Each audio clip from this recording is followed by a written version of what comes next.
Hello everyone, welcome to easy concept. आज हम पढ़ेंगे समाजशास्त्र की वैज्ञानिक प्रकृति के विरुद्ध आपत्तियां, यानी कि समाजशास्त्र की जो वैज्ञानिक प्रकृति थी उसके खिलाफ लोगों ने क्या क्या आपत्तियां उठाई थी। जहां पर हमारा फर्स्ट पॉइंट है सामाजिक घटनाओं की जटिलता। जैसा कि अब समझते हैं हम इसको, जो सामाजिक संबंध है, ठीक, सामाजिक संबंध एवं सामाजिक व्यवहार अत्यंत जटिल हैं। एग्जाम्पल ले लीजिए, किसी भी मानव व्यवहार या संबंध को ले लीजिए। वह विभिन्न सामाजिक, भौतिकी, वैज्ञानिक व आर्थिक कारकों पर निर्धारित एवं प्रभावित होता है। ठीक है, किस कार्य का कितना प्रभाव होगा, इसका ज्ञान प्राप्त करना बहुत ही कठिन है। ये कारक जो होते हैं वो स्थायी भी हो सकते हैं और परिवर्तनशील भी होते हैं, लेकिन ज़्यादातर परिवर्तनशील होते हैं। दूसरा ये है कि जब मूल्यांकन इसका किया गया, ठीक है, ये बात तो थी जो जिन्होंने आपत्तियां उठाई थी उन्होंने ये कही थी, लेकिन जब इसका मूल्यांकन किया गया तो यह बात सामने आई कि जटिलता जो है हमारी अज्ञानता को दर्शाता है। कोई भी ज्ञान या फिर कोई भी वस्तु हमें तब तक जटिल लगती है, यानी कि जब तक हम उसको जानते नहीं हैं। कहने का अर्थ है कोई भी वस्तु होगी या फिर कोई भी कार्य हो गया, हमें तब तक मुश्किल लगता है जब तक हम उसको करें नहीं, उसका अनुभव ना प्राप्त करें। ठीक, यदि हम उसके बारे में जानते हैं, उसको पहचानते हैं, उसके बारे में अध्ययन करते हैं, तो वो चीज़ हमारे लिए आसान लगने लगती है। एग्जाम्पल ये लीजिए, अगर कोई भी व्यक्ति ड्राइविंग सीखता है तो उसे फर्स्ट टाइम यही लगता है कि हाँ बहुत मुश्किल है, चलाना मुश्किल है।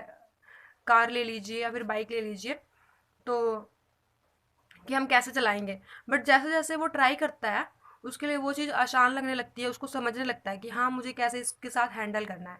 ठीक है, आइए अब सेकंड पॉइंट की बात करते हैं। समाजशास्त्र में वस्तु समाजशास्त्र में वस्तुनिष्ठा का अभाव। कहने का अर्थ है समाजशास्त्र में जो है वस्तुनिष्ठा का अभाव पाया जाता है। इसमें जो भी कार्य, जो लोग थे जिन्होंने आपत्तियां उठाई थी, उनका कहना था कि जो भी कार्य किए जाते हैं वो कल्पना के आधार पर किए जाते हैं। कोई भी चीज़ जो होती है वो सत्य पर आधारित नहीं है। ठीक, इसमें मिलावट होती है इन चीज़ों में, या फिर कोई भी रिसर्च किया जाता है इसमें, वो पूरी तरह से सत्य पर आधारित नहीं होती।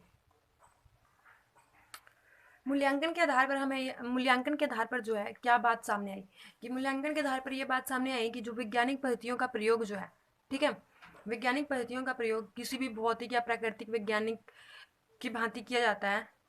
जिस प्रकार उनमें वैज्ञानिक क्षेत्र, यानी कि रिसर्च करने के क्षेत्र अलग हैं, सभी चीज़ के क्षेत्र अलग बनाए गए हैं, सभी की अलग पद्धतियाँ हैं। ठीक इसी प्रकार जो समाजशास्त्र है, समाजशास्त्र में भी अध्ययन क्षेत्र अलग अलग बनाए गए हैं, अनेक प्रकार की पद्धतियां विकसित की गई हैं, जिसके आधार पर जो ये तर्क थी कि वस्तुनिष्ठा का अभाव पाया जाता है, इसको गलत साबित किया गया और कहा गया कि समाजशास्त्र में भी वस्तुनिष्ठा का अध्ययन संभव है। थर्ड पॉइंट है हमारा, समाजशास्त्र में सार्वभौमिक गुणों का अभाव है। जो आपत्तियां उठाई थी, जिन्होंने आपत्तियां उठाई थी, उन जिनको क्या कहना था कि जो समाजशास्त्र है एक विज्ञान इसलिए भी नहीं है क्योंकि जो सामाजिक घटनाओं में सार्वभौमिकता का गुणों का अभाव पाया जाता है, उसके आधार पर जो है समाजशास्त्र एक विज्ञान नहीं हो सकता। एग्जाम्पल ले लेते हैं, यदि हम किसी को थप्पड़ मारे तो वो हमें उल्टा थप्पड़ ही मारेगा या फिर उससे भी ज़्यादा थप्पड़। ठीक जिस प्रकार दिन के बाद रात होती है, उसी प्रकार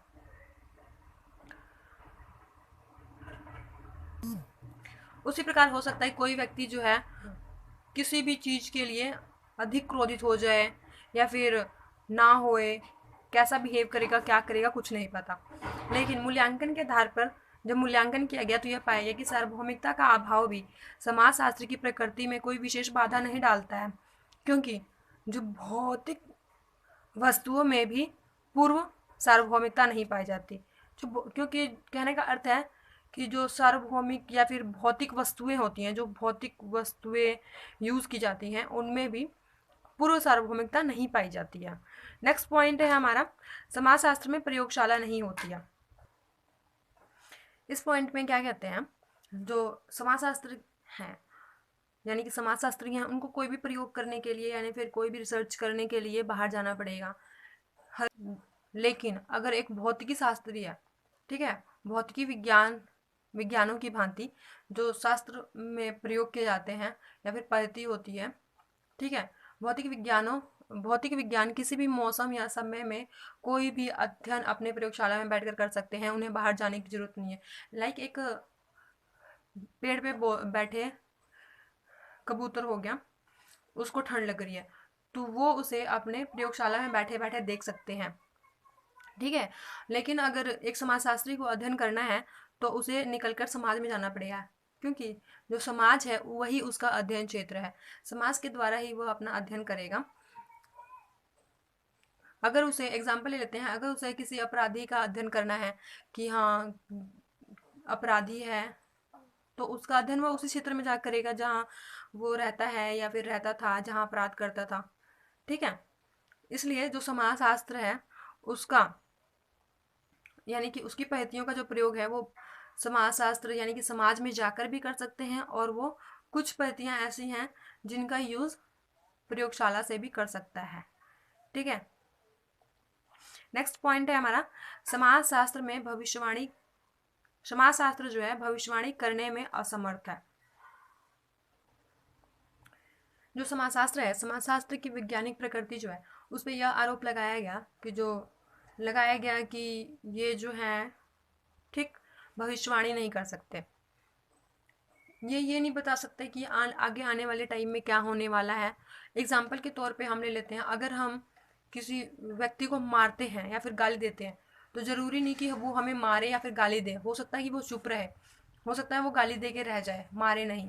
तो कहने का अर्थ है कि हम मतलब उस टाइम नहीं बता सकते कि उस व्यक्ति का क्या व्यवहार होगा, ठीक, जो चीज़ उसके साथ की गई, ठीक है। और दूसरी बात ये है कि हो सकता है कि वो मार भी दे, गाली भी दे और कंप्लेन भी कर दे जाके, ठीक है। तो मूल्यांकन के आधार पर यह बात सिद्ध हुई कि जो ये आरोप लगाया जा रहा है वो बिल्कुल असत्य है, क्योंकि यदि भविष्यवाणी करने की क्षमता का प्रश्न है, ठीक है, तो इसके संबंध में हम ये भी कह सकते हैं कि जो प्राकृतिक एवं भौतिक विज्ञान भविष्यवाणी करने से पूर्ण समक्ष नहीं है, कि जो ये भौतिक विज्ञान है, प्राकृतिक विज्ञान है, ये भी पूर्ण समक्ष नहीं है किसी भी भविष्यवाणी को करने में। जैसे कि मौसम यानी कि वेदर का ही ले लीजिए आप, कि वो 5 दिन पहले नहीं बता सकते कि हाँ अगले दिन बारिश होगी या फिर 5 दिन बाद क्या होगा। वो मौसम को देख के ही बताते हैं कि अगले दिन क्या होगा, ठीक। कोई भी कितना भी अच्छा डॉक्टर क्यों ना हो, वो एकदम से नहीं बता सकता कि हाँ कि किसी पेशेंट के क्या, कोई पेशेंट है तो वो पेशेंट क्यों है, कि उसको क्या प्रॉब्लम है या फिर कौन सी बीमारी है। वो एक व्यक्ति की जो पेशेंट है उसकी बातों को सुनकर ही अपने मतलब जो कि उसको क्या डिसीज़ है, क्यों हो रही है, उसके आधार पे ही वो बताता है कि उसको क्या प्रॉब्लम है, ठीक है। तो आज के लिए बस इतना ही, नेक्स्ट वीडियो मिलेंगे नेक्स्ट टॉपिक के साथ, तब तक आप वीडियो को देखिए, सब्सक्राइब कीजिए, लाइक कीजिए एंड शेयर कीजिए। Thank you.